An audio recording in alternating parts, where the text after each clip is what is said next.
প্রায় 4-5 বছর হয়ে গেছে এখান দিয়ে আসা যাওয়া করা বন্ধ আমার। এখান দিয়ে আসতে আমার মন চায় না, তাও যাই আজকে। দেখি কি না হয়, কি হয় ভগবান জানে। এমনিই আমার লগের বন্ধুরা আমাকে বলতে থাকে যে ভিতুয়া ভিতুয়া কাপুরুষ। আজকে আমি এই রাস্তা দিয়ে হেঁটে ওদের বুঝিয়ে দেবো যে আমি কত বড় সাহসী।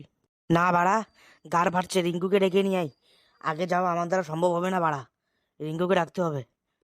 আয় রিঙ্কু, রিঙ্কু অল্প আয় ভাই। আমি হার্টের পেশেন্ট, ভূত আসার আগে আমি মরে যাবো বাড়া। অল্প আমাকে ঘরে দিয়ে আয় জল। না না, আমি যেতে যেতে পারবো না, আমার সময় নেই, তুমি যাও, আমি যাবো না।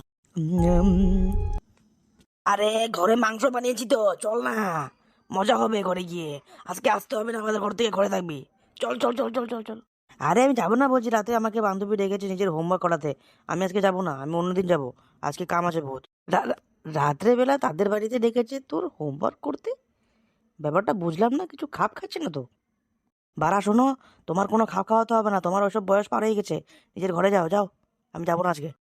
এবারা এবারা আমি এবার ঘরে কেমনে যাবো? হ্যাঁ, নেক্সট পার্টে দেখবে রে বাড়া।